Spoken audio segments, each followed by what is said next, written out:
Hello again, everybody. This is Rob, the baseball time traveler. Thanks very much for joining me today as we go back in baseball history to June 1962. And we're going to take a close look at Sandy Koufax's very first no-hitter, June 30th, 1962. Before we get to the game, I'd like to just kind of review some of the historical events that took place during 1962, as well as some of the iconic sports events. And first off, we'll start with John Glenn, was the first human being to orbit the Earth, and he did this in February 1962. And this was really the launching pad, no pun intended, to our space mission to get to the moon by the end of the decade, as promised by President Kennedy. Speaking of President Kennedy, in October 1962, the United States had a face-off with the Soviet Union regarding missiles that were being shipped to Cuba from the Soviet Union. Cuba was actually setting up missile sites, and this was very disconcerting to the United States from a national and world security perspective, in the sense that Havana is only 90 miles from Miami, and this would have put the Soviets in a position where they would have had a strategic advantage with respect to any nuclear arsenal and attack. So Kennedy faced off with Premier Nikita Khrushchev, and Khrushchev was trying to move some additional weaponry to Cuba. Kennedy set up a blockade, and finally the Soviet ships turned around, and the U.S. won that standoff and really established the United States as the world superpower, and black eye to Nikita Khrushchev and the Soviet Union. Additionally, in 1962, we had some iconic sports figures and teams win their respective championships. First off, with the Masters, Arnold Palmer won his third Masters title in April of '62. Also in April, the Lakers faced off against the Boston Celtics, and the Celtics prevailed in 7 games. And the picture there to the right, you're seeing Jerry West pass to Elgin Baylor, 2 Hall of Famers. There's also 3 other Hall of Famers in that photograph, all Celtics. Tom Heinsohn, Bill Russell, you can barely see his number 6 there under Elgin Baylor's elbow, and then Satch Sanders, who went in not as a player but as an executive. In football, the NFL championship was held in December at Yankee Stadium on a very, very cold day, according to the players and the fans. And the Green Bay Packers won their second consecutive NFL title over the New York Giants. They had beaten the Giants the year before in Green Bay, 37-0. This game was a lot closer as the Packers prevailed 16-7. In baseball, we had 2 iconic players and 2 iconic teams facing off against each other, none other than Mickey Mantle and Willie Mays, the Yankees and the Giants. And I'm going to show you our first card in the video today. There's Manager's Dream from 1962. And a little bonus card. One of my favorites of Roger Maris because he's actually smiling. And this is he and Orlando Cepeda. They were the National League and American League Home Run Kings in 1961.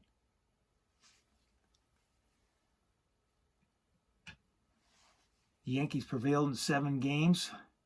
They beat the Giants in Candlestick Park in Game 7. It's remembered as the Giants came oh so close. Willie McCovey hit a line shot nailed by Bobby Richardson, and the Yankees won the game. Now we'll move back to 1961 as kind of a prelude to what happened in 1962 and the years following as Sandy Koufax progressed through his career. Just as a backdrop, from 1955, Sandy's rookie year, until 1960, he was really struggling. He was about a 500 pitcher, had tremendous control problems, and actually had planned on retiring, quitting the game at the end of the 1960 season.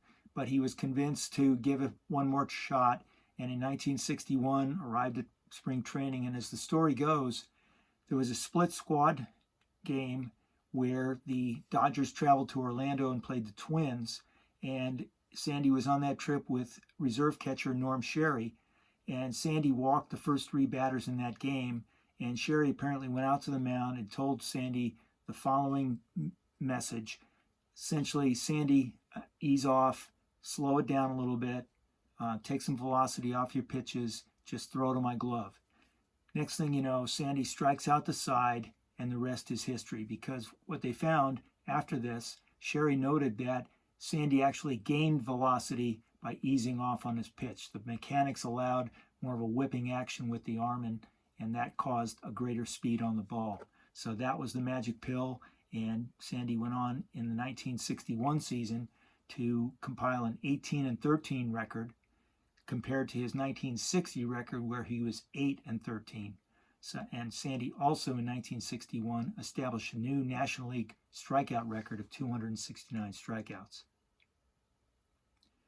Now in 1962, the Dodgers were able to move into Dodger Stadium. It had been under construction since they moved to Los Angeles in 1958, and during that 4-year period, the Dodgers were playing in the Coliseum for their home games, and it was pretty tough for pitchers because the left field fence was only 250 feet away, and essentially they had a big screen to kind of compensate for the distance, but it was really a very difficult park to pitch in, especially for left-handers. Now we move to Dodger Stadium, brand new Dodger Stadium, 1962. It's a symmetrical stadium, if you will, 330 down each line and 410 in the center, and the left and right field distances are the same as well. As I recall, they were about 370. They had 2 or 3 markers out there. But this is Dodger Stadium in around 1962. Little different visual than you would see in the modern game today. Here's a picture of opening day of the Dodgers on the third base line during the Star-Spangled Banner. Special day in baseball history, 1962. This was in April. Now we fast forward a couple of months and let's get to this ball game. It is June 30th, 1962, 8 p.m. night game, and the fans are driving in, typical LA traffic.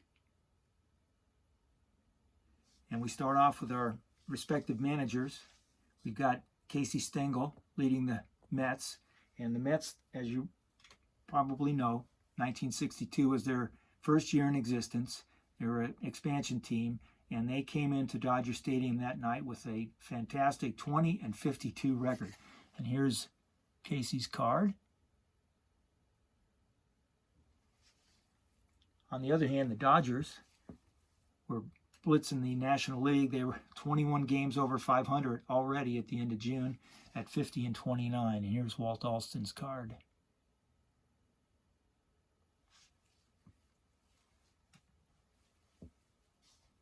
And I'm going to also show you, I've neglected on the last slide with Norm Sherry. Got to give him his due.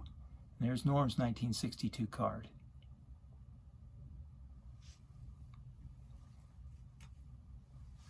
All right, we'll move to the starting lineups. For the Mets, they had at first base Frank Thomas, good power hitter.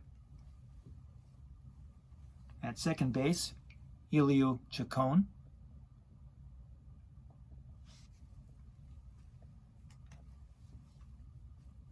In center field, Jim Hickman. This is his 1963 card.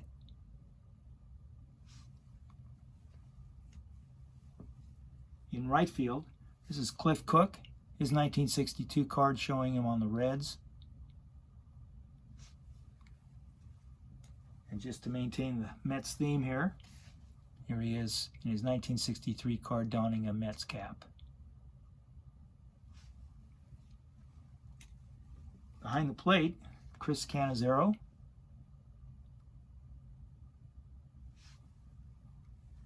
And the starting pitcher, Bob Miller. Nice crew cut there. That was the kind of haircuts that most of us got back in 1962. Okay, now we'll move to the Dodgers. And we have at first base Ron Fairley. He's playing first. Usually he was a right fielder, but for this game he was at first base. Second base was Larry Burright. Short, Mory Wells. Third base, Jim Gilliam. In the outfield, Tommy Davis in left, Willie Davis in center, and Big Frank Howard in right field. And the battery for this game was John Roseborough behind the plate, and starting pitcher, Sandy Koufax. Now, to start the historic night, we're going to be looking at a no-hitter here. As you know, that was a spoiler alert. But anyway, we got an immaculate inning, which is a very rare feat in Major League Baseball. This is essentially 3 batters come up. Each batter takes 3 pitches and strikes out each time. So 9 pitches, 3 outs, and that's called the immaculate inning. And Sandy accomplished this feat this night, and actually he did it again in 1963. He's only one of 2 pitchers, I think it was Lefty Grove, who also had 2 immaculate innings in his career. At this point, only 11 pitchers had thrown an immaculate inning, and no one had thrown an immaculate inning in the National League since 1956. That was Robin Roberts, and the last Dodger to do it was in 1924, and that was Dazzy Vance. So to get through this immaculate inning, we've got Sandy facing 3 pretty good hitters. Especially the first batter was none other than future Hall of Famer, 2-time National League batting champion, member of the 1950 Whiz Kids, Richie Ashburn.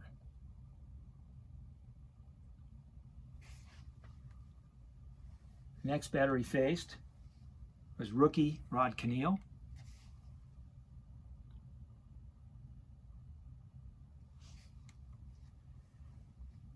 And the third batter for this inning, you'll see him later, Felix Mantilla. So Sandy starts off with a bang, and the Dodgers at this point decide to help Sandy out right away, and they're going to have a very explosive first inning. First up was Mory Wells. Mory grounded out, but let's talk about Mory real quickly.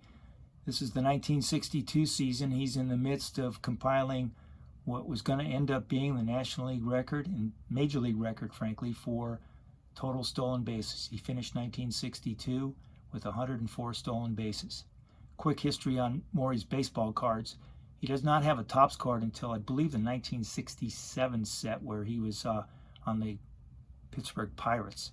There was a little dispute in the early 60s with Topps and Mory. Apparently a scout mentioned don't waste your time. Topps didn't produce a card, and Mory took offense to that, etc., etc. So here's a guy who finished as the MVP in 1962, set an all-time record in stolen bases, but he doesn't have a Topps card. Next up was Jim Gilliam, and Jim lines out to center field. There's his card.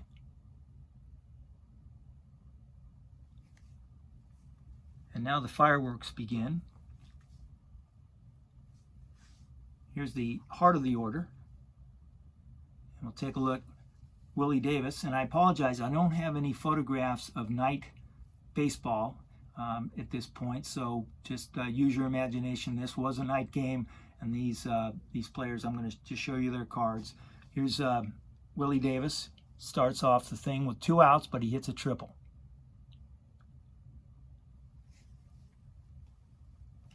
And Willie is followed by Tommy Davis, who singles. Willie Davis scores. And Tommy Davis, in 1962, was on his way to winning the National League batting title. And here's his leader's card from 1963. And he's surrounded by some pretty good company there. Upper left is Frank Robinson. Upper right is Stan Musial, 7-time National League batting champion. Hank Aaron in the lower right. We know his history. And Bill White, who came very close to making it into the Hall of Fame this year. Next up was Ron Fairley. Now, Tommy Davis had stolen for second base at this point. Ron Fairley was walked, so we have men on first and second. Here's Ron Fairley's card.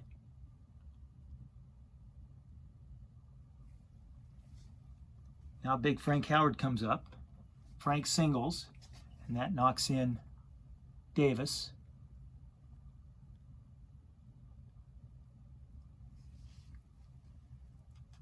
John Roseborough comes up, keeps the string alive, and John knocks a double, which scores Howard and Fairley. So the Dodgers now have a 4-0 lead. They're pounding Bob Miller. Larry Burright, who had a very short career, he was actually traded, ironically, to the Mets at the end of the '62 season. He comes up and singles. And that's the end of the night for Bob Miller. And he's replaced by a fellow by the name of Ray Davio, who does not have a baseball card, tops or otherwise. This was one of those art cards that I think I found, and I think OYW stands for 1 year wonder. And Ray came in, and he was one of those pitchers that just had a real serious problem with control. He was kind of up and down in majors, minors, majors, minors.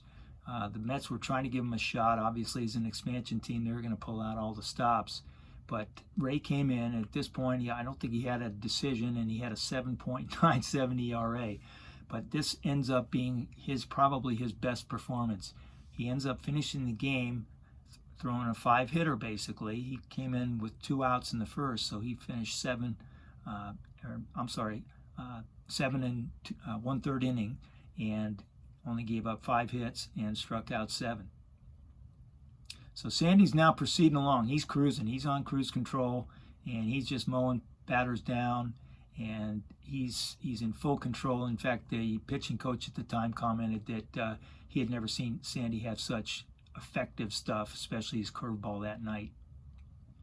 Then we come to the 6th inning, and this is really one of the first of 2 scares that Sandy had. 2-time batting champion Richie Ashburn is up, and he hits a hard line drive to left field. Tommy Davis apparently loses it temporarily in the lights and just recovers in time to pick up the ball again and then make the catch to preserve the no-hitter through the 6th inning.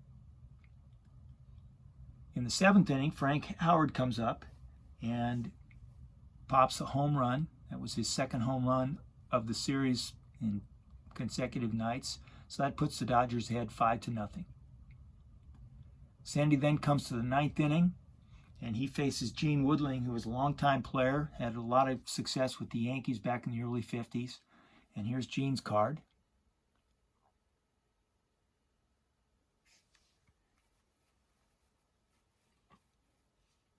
So Gene comes up and he walks, and he's replaced with a pinch runner, a guy by the name of Joe Christopher. Get some speed on the bases. And I need to mention that the Dodgers made a defensive switch in the 9th inning as well. They moved Ron Fairley out to right field, and they brought in rookie Tim Harkness to play first base.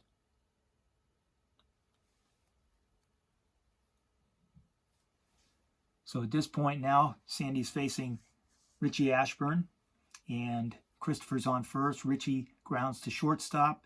Mory Wells throws over to Burright, and it's a forced play. So Ashburn's now on first. Rod Keneal comes up, and he hits a ground ball to Jim Gilliam at third base, who moves it over to second base to Burright as well, and forces Ashburn. So now we have Keneal on first base, 2 outs. We've got Vin Scully making the call, and I don't have the technological skills to get the radio call. I'd love to be able to insert it here, but I don't know how to do that. So I'm going to just put a link for you so that you can listen to the actual call of the 9th inning. It's really fascinating to listen to. But Vin Scully makes the call, and we've got the final pitch coming up. As you can see, the famous Dodger scoreboard, it's 2 outs, 2 balls, 1 strike. He's thrown to Felix Mantilla. Felix Mantilla grounds the ball to Mory Wells. Mory makes a simple throw over to Larry Burright, forces Rod Keneal, and we've got a no-hitter. And the celebration begins. There they go. Sandy's just swamped by his teammates. And while I was going through this, I noticed something, and since we focus a lot on baseball cards here, Topps turned back the clock with this game, but they set the wrong time. What do I mean by that? Take a look at this. All right, so here's the turn back the clock card, Here's the actual photograph of which was cropped to make that card. And you'll notice Ron Fairly, number 6, with his arm around Sandy, and Willie Davis is coming up to shake his hand. So now we go to the next slide. Same photograph, Ron Fairly. And then on the right side, it's just a different photograph, but it's the same angle. Ron is still got his arm around Sandy. And here we have a player in the background who gives it away that this is actually Sandy Koufax's perfect game in 1965. And if you can identify the player, you win 10 points. I don't know what that means, but you win 10 points. And that player is none other than Wes Parker, who was a longtime Dodger first baseman, and he didn't start with the Dodgers until 1964. So I'm going to set the correct time on Turn Back the Clock for Topps, and here we go. That should be what the card should look like. All right, so here's Vin Scully interviewing Sandy. This was kind of a fun deal. Walt Austin was kind of playing a little bit with Sandy here.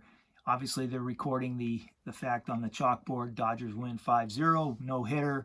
And then at the very bottom there, you can see 0 for 4. Sandy went 0 for 4 in the inning, and Walt Austin, or in the game, he had a pop out in the first inning and then proceeded to strike out 3 times. So Ray Davio, the one-year wonder, got 5 strikeouts, but 3 of them were to the opposing pitcher, the left arm of God, Sandy Koufax. And here's some really great artwork. I thought that was a classic shot of Sandy. Sure love to acquire that someday. And then a autographed uniform with the date 6/30/62. And here we're approaching the final cards. I know the tape's going a little long here, but this was a 2015 card by Topps, and I thought this was really a nice card. I don't collect much of the modern stuff. Usually all my modern is related to vintage era players, but I thought this was really a beautiful card. So as a recap, 9 innings, no hits, no runs. Sandy did walk 5, but he had 13 strikeouts. Just a solid performance, the first of his 4 no-hitters. Here's a sampling of Sandy's base run from 1955 to 1966.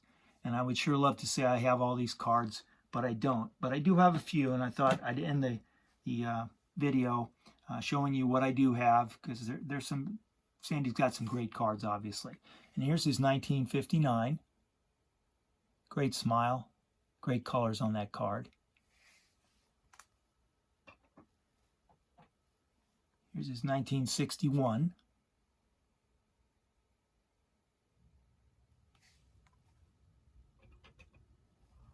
I thought it was appropriate to include a leader's card here. This is a 1963 card, and since we're looking at the 1962 season, Sandy led with 232 strikeouts that year. Let's flip it over so everybody can see who else was in the hunt. Actually, Sandy came in second. Sorry, I misread that. Drysdale led. I think Drysdale won the Cy Young that year. All right. Sorry, I'm making typos here. And next we have the 64.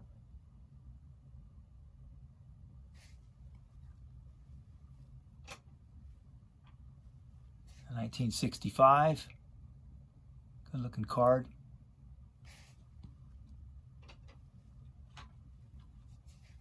Here's the 1966, his final year.